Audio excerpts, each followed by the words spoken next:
नमस्कार मित्रों, स्वागत है आपका बायोलॉजी क्लासेज में। हम लोग ह्यूमन न्यूट्रिशन पढ़ रहे थे। लास्ट टॉपिक हम लोगों ने विटामिन पढ़ा था और कंप्लीट तरीके से विटामिन को समाप्त कर लिया था।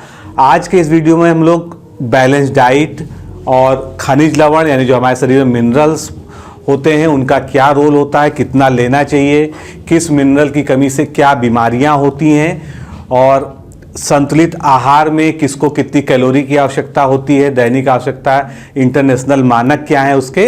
तो ये सब जो है हम इस वीडियो में कवर करेंगे। ये भी एक बहुत ही महत्वपूर्ण वीडियो है क्योंकि इससे भी जो है प्रश्न इन सेगमेंट से आते रहते हैं, इसलिए पूरा वीडियो देखिएगा जिससे कि आपका कॉन्सेप्ट क्लियर हो सके।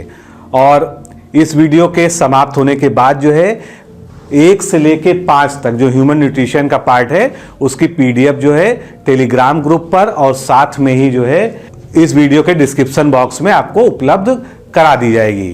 तो आप जो है पीडीएफ को डाउनलोड करके जो है इसका रिवीजन भी कर सकते हैं, जिससे आप जो है लोअर सबऑर्डिनेट का जो एग्जाम देने जा रहे हैं उसके लिए आपको जो है उससे मदद मिले।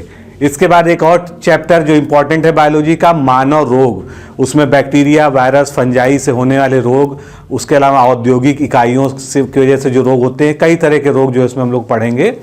वो लगातार उनसे क्वेश्चंस पूछे जाते हैं तो उसको जो है सेपरेटली टेकअप करेंगे। तो चलिए स्टार्ट करते हैं। आज हम पहला तो विटामिन की दैनिक आवश्यकता। लास्ट पार्ट में हम लोग जब विटामिन पढ़ रहे थे तो उसमें हम ये जो है इस स्लाइड को इंसर्ट करना भूल गए थे कि किसी भी विटामिन की डेली जो है क्या आवश्यकता होती है ह्यूमन बॉडी में। तो ये इंटरनेशनली जो मानक बने हैं उसके आधार पर विटामिन ए जो है 3000 से 4000 IU जो अगर कभी विटामिन के साथ लिखा हो तो उसका मतलब होता है इंटरनेशनल यूनिट्स। ये ना तो ग्राम होती है, इसको एक विशेष तरीके से नापा जाता है। विटामिन B1 की जो है 1.5 मिलीग्राम, विटामिन B2 की आवश्यकता 1.5 मिलीग्राम, विटामिन B5 की 1 मिलीग्राम और विटामिन B12 की 1.2 मिलीग्राम। ये सभी जो है दैनिक आवश्यकता है।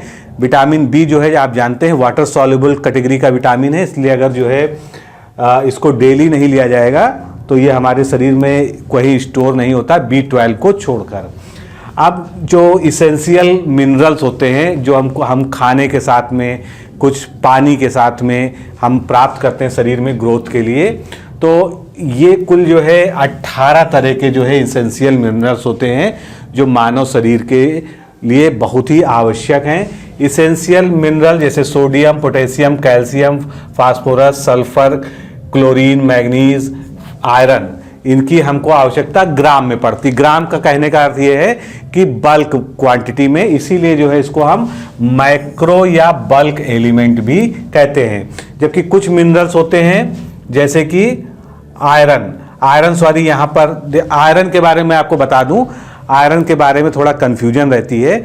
आयरन कुछ बुक्स में जो है माइक्रो और माइक्रो दोनों ही तरह की तालिकाओं में आपको लिखा दिखेगा, जबकि इसकी जो है जो ये आवश्यकता होती है वो माइक्रो होती है। उसके अलावा fluorine, cobalt, selenium, molybdenum, copper, manganese, chromium, zinc, इन सभी की जो है मिलीग्राम्स में यानी कम मात्रा में जरूरत पड़ती है, तो इसलिए जो है इसके हम ट्रेस एलिमेंट भी कहते हैं। अब कुल मिनरल्स जो होते हैं जो हमारे शरीर में 18 तो ऐसे होते हैं जो इसेंशियल होते हैं हमारे लिए, इसके बिना हमारा शरीर चल ही नहीं सकता है, कोई ना कोई बीमारी हो जाएगी। तो टोटल मिनरल जो होते हैं 26 होते हैं, जिसमें से 18 को अति आवश्यक या इसेंशियल माना जाता है और 8 को जो है नॉन इसेंशियल माना जाता है। इस तरह से ये 26 हो जाते हैं। अब इन इसेंशियल्स में जो है बल्क 8 होते हैं और ट्रेस एलिमेंट जो है 10 होते हैं, यानी जिनकी हमको शरीर में ज़्यादा मात्रा में आवश्यकता होती है उनको बल्क या माइक्रो एलिमेंट्स कहते हैं, और जिनकी हमको कम आवश्यकता होती है उनको हम ट्रेस एलिमेंट या माइक्रो एलिमेंट्स भी कहते हैं। तो हम एक एक को देखेंगे। सबसे पहले हम बात करते हैं जितने भी बल्क एलिमेंट्स हैं यानी माइक्रो एलिमेंट्स हैं। तो इसमें पहले नंबर पर कैल्शियम। कैल्शियम आप सभी जानते हैं, हम बहुत डिटेल में नहीं जाएंगे क्योंकि ये पीडीएफ आपको प्रोवाइड करा रहे हैं। तो कैल्शियम जो है इसकी 500 mg की जो है आवश्यकता होती है। दूध, पनीर, हरी सब्जियां, अनाज, फली, ये सब जो है इसके प्रमुख जो है प्राप्ति के स्रोत हैं। हड्डी की रचना, रुधिर के स्कंदन यानी ब्लड क्लॉटिंग में इसका रोल होता है। तंत्रिका तंत्र, पेशी संकुचन में जो है इसकी आवश्यकता होती है, क्योंकि कैल्शियम आयन की वजह से जो है ट्रांसपोर्ट जो है आयंस का होता है। हमारे दांत को बनाने में कैल्शियम की आवश्यकता होती है। और घोंघा जो मोलस्का संघ का कवच आर्थ्रोपोडा में भी जो है, जैसे मक्खी, मच्छर, इन सभी जीवों के जो बाह्य कंकाल होते हैं जिसको हम एक्सोस्केलेटन के नाम से जानते हैं, वो भी कैल्शियम से बनते हैं। निडेरिया संघ के जीवों जैसे हाइड्रा और मूंगा में भी जो है जो कोरल बनता है उस जो है कैल्शियम आयन की वजह से बनता है। इसी प्रकार से फास्फोरस की जो है हमको 500 मिलीग्राम की आवश्यकता होती है। दूध, मांस, अनाज, ये जो इसके प्रमुख स्रोत हैं। फास्फोरस जो है हमारे डीएनए और आरएनए का मुख्य घटक होता है, क्योंकि वहां पर फास्फोलिपिड्स होती हैं। और एटीपी के निर्माण, क्योंकि आप एटीपी का फुल फॉर्म जानते हैं, एडिनोसिन ट्राइफॉस्फेट, तो यहाँ पर क्या है, फॉस्फोट जुड़ा हुआ है, इसलिए फास्फोरस की यहाँ पर आवश्यकता है। दांतों तथा हड्डियों में जो है फास्फोरस की आवश्यकता होती है, कैल्शियम के साथ वो बाइंड करके बनाते हैं। बाकी जो प्लाज्मा मेम्ब्रेन हमारे सेल्स की हैं उसमें जो है फास्फोलिपिड के रूप में जो है प्लाज्मा मेम्ब्रेन होती है। और इसकी कमी से हड्डियों में दांतों की दुर्बलता, ऊर्जा की कमी, वृद्धि रुक जाना, ये सभी जो है इसके प्रमुख लक्षण होते हैं। शरीर में जो एसिड क्षार यानी एसिड और एल्कलाइन का जो है जो इक्विलिब्रियम होता है, बैलेंस होता है, उसको जो है संतुलन करने का काम भी जो है फास्फोरस के द्वारा किया जाता है। आगे देखते हैं सल्फर जो है हमारे शरीर में लगभग 3 मिलीग्राम इसकी आवश्यकता होती है। अंडा, मांस, भोजन और उससे जुड़ी जो प्रोटीन्स होती हैं उसमें पाया जाता है। ये मुख्य रूप से हमारे एमिनो एसिड जैसे मिथियोनिन तथा सिस्टीन की संरचना में पाए जाते हैं तथा प्रोटीन के प्राइमरी संरचना के लिए जिम्मेदार होते हैं। इसकी कमी से प्रोटीन अपने फंक्शनल फॉर्म यानी क्रियात्मक रूप में नहीं आ पाती है, जिससे विभिन्न उपापचयी रोग यानी मेटाबॉलिज्म से रिलेटेड जो है रोग हमको हो सकते हैं। तो सल्फर भी बहुत आवश्यक है। पोटेशियम, जिसको हम के से डिनोट करते हैं, ये 2 ग्राम इसकी आवश्यकता होती है, यानी इसकी आवश्यकता ज़्यादा होती है। तो मांस, दूध, अनाज, फल, समुद्री भोजन में जो है प्रमुखता से पाया जाता है। हमारे जो नर्वस सिस्टम में जो संवेदना यानी जो इम्पल्सेज होती हैं उसके आदान प्रदान के लिए जो इसकी आवश्यकता होती है। आप अगर बायोलॉजी के स्टूडेंट रहें तो आप जो है सोडियम पोटेशियम पंप आपने पढ़ा होगा, जिसके माध्यम से जो है इसका ट्रांसमिशन होता है। तो सोडियम पोटेशियम तंत्र में भी जो है पोटेशियम की बहुत आवश्यकता होती है। और ये शरीर में ये भी जो है एसिड बेस इक्विलिब्रियम बनाने तथा ऑस्मोटिक बैलेंस बनाने यानी जल का संतुलन शरीर में स्थापित करने के लिए इसकी आवश्यकता होती है। इसकी अधिकता से, अभी क्वेश्चन पूछा भी गया था, पोटेशियम की अधिकता से जो है क्या हो जाता है, हाइपरटेंशन, जिसको हम हाई बीपी जो है हाई ब्लड प्रेशर की बीमारी कहते हैं।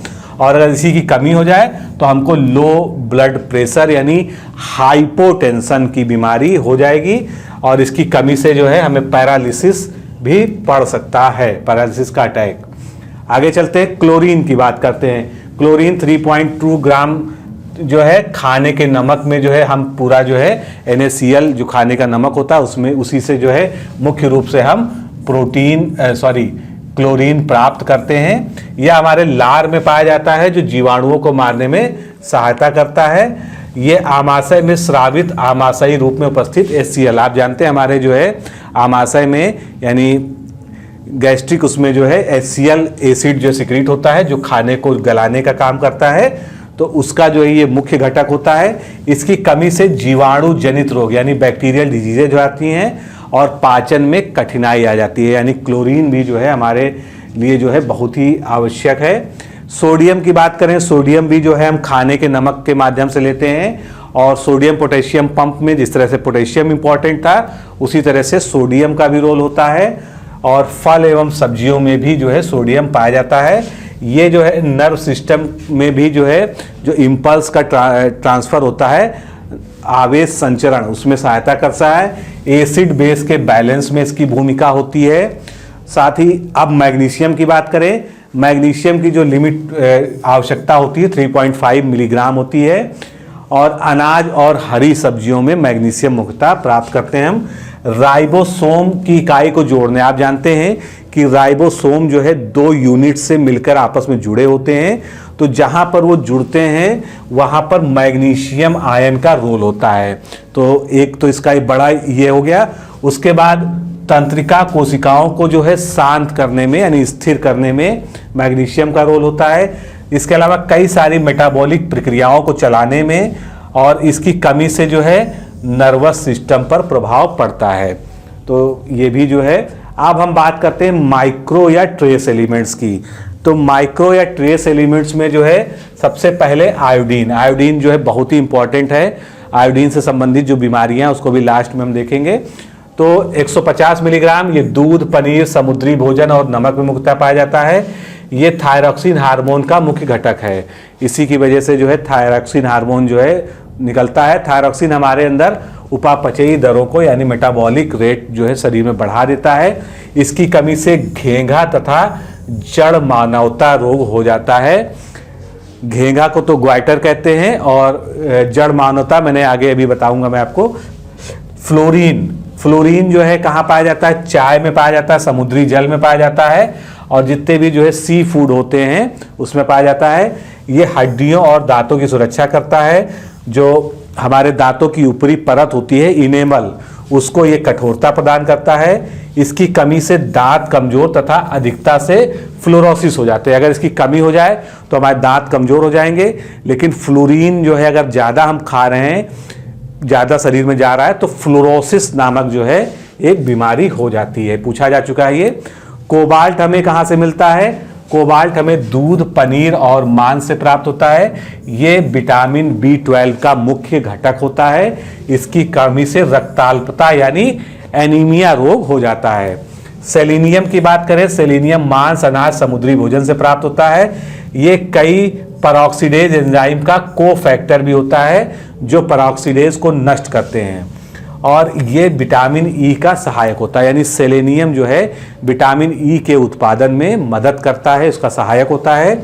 इसकी कमी से हृदय पेशियों का क्षय हो जाता है, यानी जो हार्ट की मसल्स होती हैं वो कमज़ोर पड़ने लगती हैं, उनका डिग्रेडेशन हो जाता है।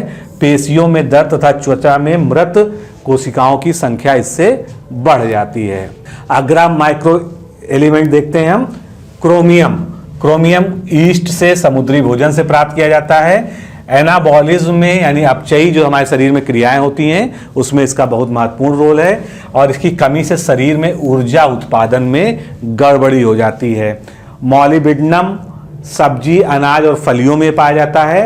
ये नाइट्रोजनेज एंजाइम के मुख्य घटक के रूप में काम करता है, जो नाइट्रोजन के स्थिरीकरण में महत्वपूर्ण भूमिका यानी नाइट्रोजन फिक्सेशन में जो है जिसकी भूमिका होती है।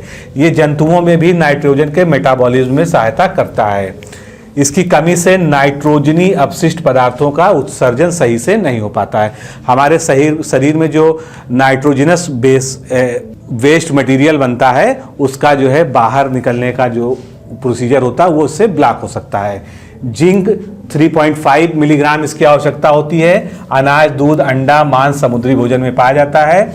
ये जल के अपघटन में यानी जो जितनी भी हमारे शरीर में मेटाबॉलिक प्रोसेसेस होती हैं उसमें जल का अपघटन यानी जल का हाइड्रोलिसिस होता है, वाटर का हाइड्रोलिसिस होता है। तो वाटर के हाइड्रोलिसिस में जिंक का जो है महत्वपूर्ण रोल होता है। ये लगभग 300 प्रकार के एंजाइमों का को फैक्टर होता है। एंजाइमों के साथ ये बाइंड करता है। इसकी कमी से कुंठित वृद्धि यानी रिटार्टेड ग्रोथ, रक्त क्षीणता यानी खून की कमी, खुरदरी त्वचा, दुर्बल प्रतिरक्षा तंत्र और नपुंसकता यानी स्टेरिलिटी जैसे विकार शरीर में उत्पन्न हो सकते हैं। कॉपर या तांबा की बात करते हैं। ये मेवा, मांस, फलियां, हरी सब्जियां, समुद्री भोजन में पाया जाता है।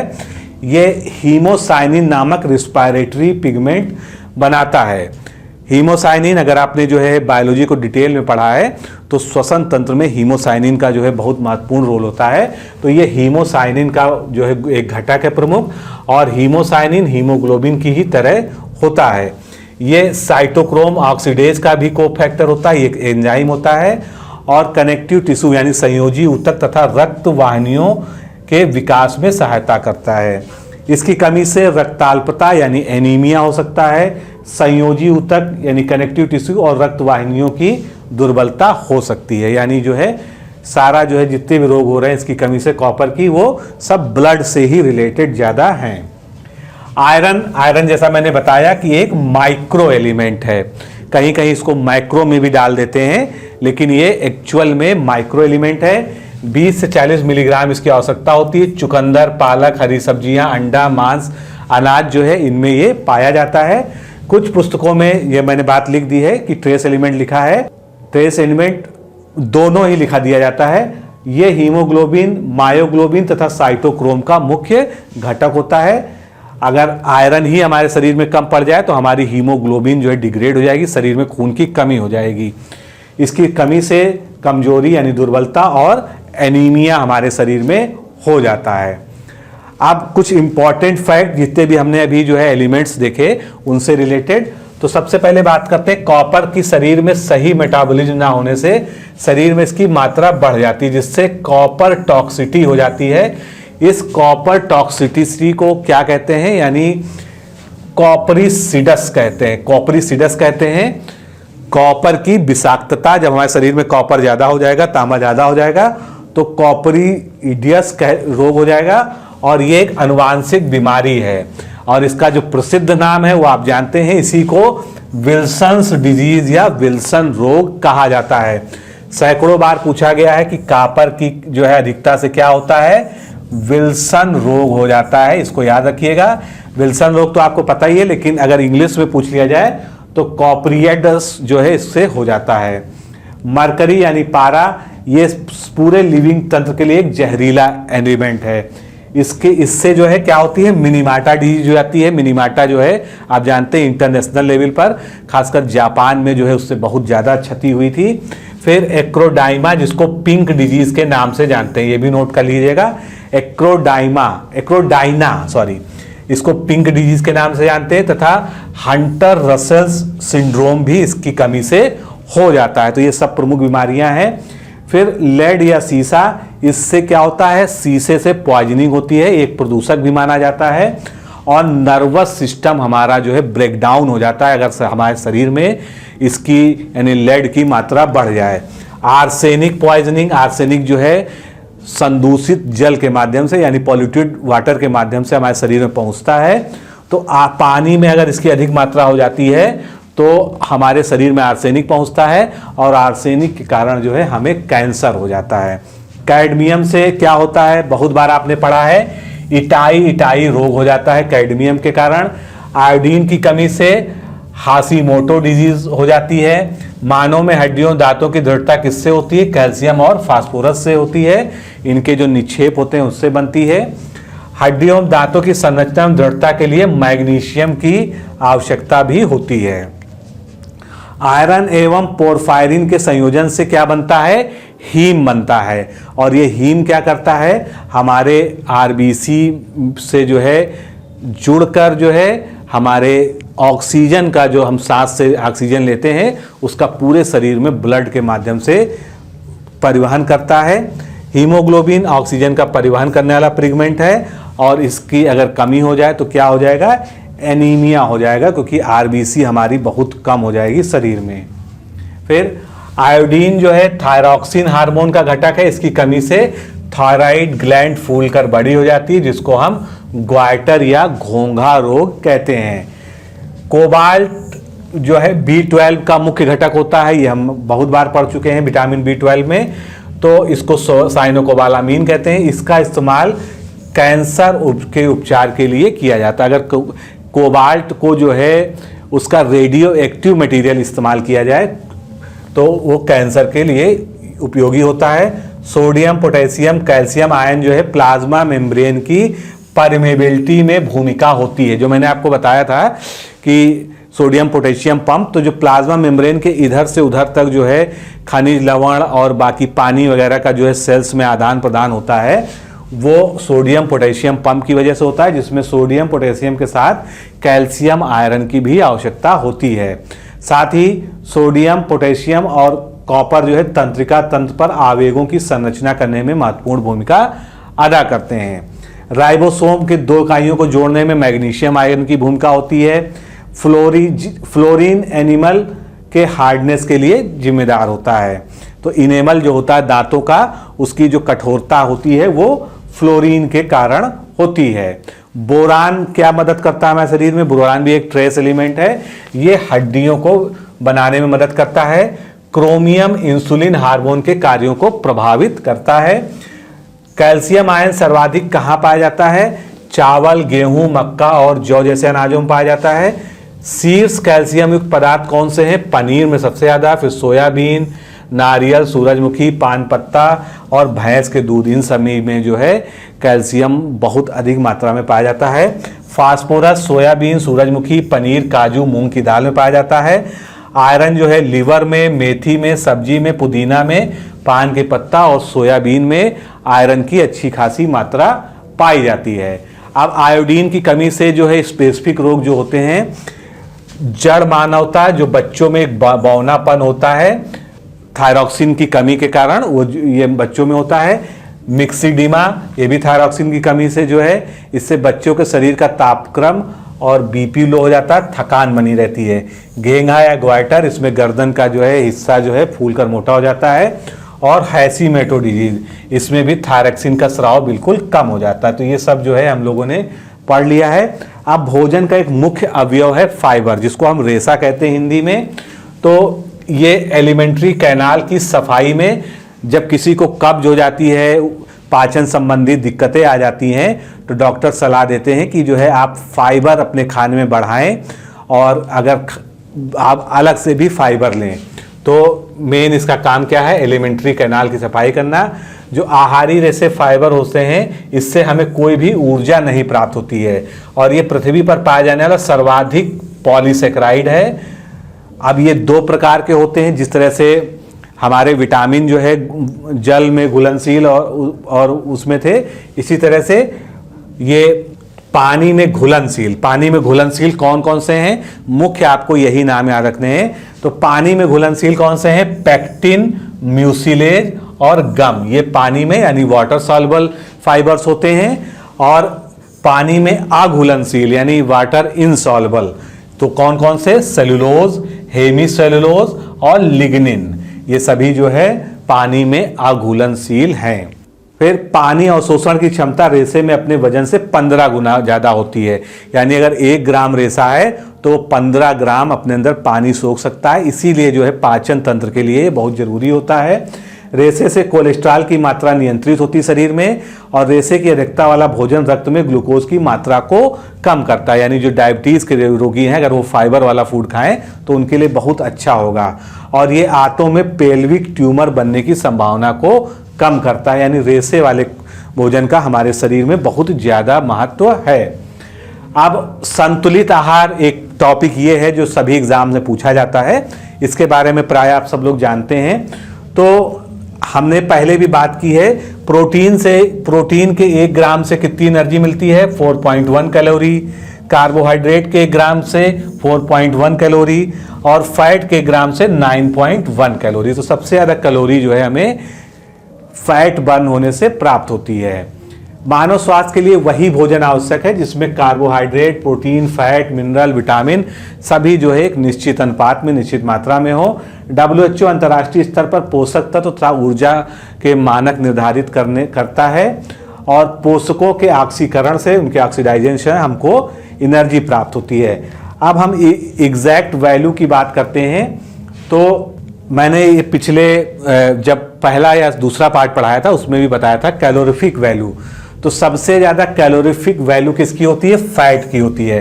1 ग्राम फैट को अगर आर्टिफिशियल कंडीशंस में बर्न किया जाए तो 9.45 किलो कैलोरी हमको मिलेगा फैट से। उसके बाद प्रोटीन से 5.65 मिलेगा, और 4.1 मिलेगा हमको कार्बोहाइड्रेट से किलो कैलोरी पर ग्राम, जब हम कैलोरीफिक वैल्यू की बात करते हैं। और फिजियोलॉजिकल वैल्यू वो वैल्यू होती है जो हमारे शरीर में जो है जाकर जब इनका दहन होता है, ऑक्सीडाइजेशन होता है, तो उसमें जो है 4.1 किलो कैलोरी प्रोटीन और कार्बोहाइड्रेट से, और फैट से जो है 9 जो है लगभग 9.4। अब ICMR द्वारा जो रिकमेंडेशन की जाती है, तो उसके अनुसार जो है संतुलित आहार में ऊर्जा का कुल प्रतिशत कितना होना चाहिए? 70% होना चाहिए। और ये 70% किससे होना चाहिए? अनाजों के द्वारा, यानी हमको सीरियल्स ज़्यादा खाने चाहिए। सीरियल से हमको 70% प्राप्त होना चाहिए। आहार में अनाज और दाल का प्रतिशत 4 और 1 हो, यानी अनाज जो है 4 भाग हमको खानी चाहिए, दाल हमको 1 भाग खाना चाहिए। सब्जियों की कुल मात्रा 150 जो है ग्राम होनी चाहिए, यहाँ पर mg लिख गया, सॉरी, ग्राम होना चाहिए हमारे भोजन में। और वसा द्वारा प्राप्त कुल ऊर्जा का 15% हो, यानी जो हम वसा से ऊर्जा प्राप्त करें वो 15% से ज़्यादा ना हो। क्यों? क्योंकि हम वसा ज़्यादा ना खाएं इसलिए। चीनी व गुड़ द्वारा प्राप्त ऊर्जा कुल 5% हो, यानी जो डायरेक्ट कार्बोहाइड्रेट हम लेते हैं सीधे सीधे, वो 5% से ज़्यादा नहीं होने चाहिए। अब जो हमारा भारतीय भोजन है उसमें खाद्य पदार्थों का क्या प्रभाव है? तो सबसे ज़्यादा हम लोग क्या खाते हैं? कार्बोहाइड्रेट 60 से 65%, फैट 25 से 30%, प्रोटीन लगभग 15%। ये हमारे जो है खाद्य पदार्थों का जो है हमारे दैनिक उसमें भाग है। फिर आहार में खनिज पदार्थ की दैनिक मात्रा कितनी होनी चाहिए? तो ये आपके सामने लिखा है, पुरुष को औसत 25 मिलीग्राम आयरन खाना चाहिए, महिला को 32 मिलीग्राम और गर्भवती महिला को 40 मिलीग्राम, क्योंकि गर्भवती महिला की जो है आयरन की आवश्यकता अधिक होती है। पुरुष को कैल्शियम 450 मिलीग्राम, महिला को 450 मिलीग्राम, और गर्भवती महिला है तो उसको 1000 मिलीग्राम जो है कैल्शियम की आवश्यकता होती है। अब एक इम्पॉर्टेंट फैक्ट ये भी है, पूछ लिया जाता है कि कठोर परिश्रम करने वाले पुरुष की कैलोरी आवश्यकता कितनी होती है। तो ये आपके सामने चार्ट है। कोई आदमी अगर बैठकर सामान्य तरीके से, जैसे कोई स्टूडेंट है वो पढ़ाई करता है या कोई जाता है अपने ऑफिस, वो लैपटॉप पे दिन भर काम करता है, बैठ के काम करते हैं ज़्यादातर, तो ऐसी स्त्रियों को 2100 कैलोरी और पुरुषों को 2500 जो है कैलोरी की आवश्यकता होती है। साधारण परिश्रम करने वालों को 2500 कैलोरी, महिलाओं में, और 3000 कैलोरी। साधारण परिश्रम का मतलब ये है कि थोड़ा सा जो हल्का काम करते हैं, और अधिक परिश्रम करने वाले जो होते हैं उनमें महिलाओं को 3000 कैलोरी और पुरुषों को जो है 3600 कैलोरी। तो ये जो है इनकी डेली आवश्यकता हो गई। अब ये जो है हमारे इंडियन स्टैंडर्ड की बात करें और अमेरिकन जो हेल्थ डिपार्टमेंट है जिसके मानक जो है वर्ल्ड लेवल पर फॉलो किए जाते हैं, उसके अनुसार जो है ये आवश्यकता है सभी की। तो ये जो है, सॉरी, ये किलो कैलोरी है, यहाँ पर हर जगह कैलोरी लिख गया है, इसको आप सुधार लीजिएगा। तो ये पीडीएफ आपको प्रोवाइड ही की जा रही है, आप इसको जो है अच्छे से पढ़ लीजिएगा। आप संयुक्त आहार की तालिका क्या है, पुरुषों को क्या लेना चाहिए, कितना लेना चाहिए, तो ये चीज़ें जो है आप डायरेक्ट पढ़ लीजिएगा, इसको यहाँ पर बोलने की आवश्यकता नहीं है। तो ये जो है विभिन्न पोषक पदार्थों में तत्वों की मात्रा है। तो मांस में जो है वसा सबसे ज़्यादा जो है 14.9%, मछली में प्रोटीन 16% सबसे ज़्यादा, कार्बोहाइड्रेट मक्के में सबसे ज़्यादा 79%, खनिज लवण 2% जो है सबसे ज़्यादा जो है वो गेहूं में, और वाटर कंटेंट सबसे ज़्यादा जो है दूध में होता है, क्योंकि दूध में जो सबसे ज़्यादा पानी होता है। तो ये जो है आप इसको जो है एक बार देख लीजिएगा जब आप पीडीएफ को डाउनलोड कर लें। तो दोस्तों इस तरह से जो है हम लोगों ने जितना भी आहार से रिलेटेड, पोषण से रिलेटेड था, सारी उससे जुड़ी बीमारियां, सारे उसके न्यूट्रिएंट्स, पोषक पदार्थ, सब कुछ जो है इन 5 वीडियोस में कवर कर लिया है। अगले वीडियो में हम लोग मानव रोग पढ़ेंगे, उसके बाद जो है आगे हम अगला कोई इम्पोर्टेंट चैप्टर स्टार्ट करेंगे। इस वीडियो की पीडीएफ 5 पार्ट की एक साथ जो है इस वीडियो के डिस्क्रिप्शन बॉक्स में दी जा रही है, साथ में टेलीग्राम पर भी शेयर की जा रही है, आप उसको डाउनलोड कर सकते हैं। तो आज के लिए इतना ही, नमस्कार, धन्यवाद।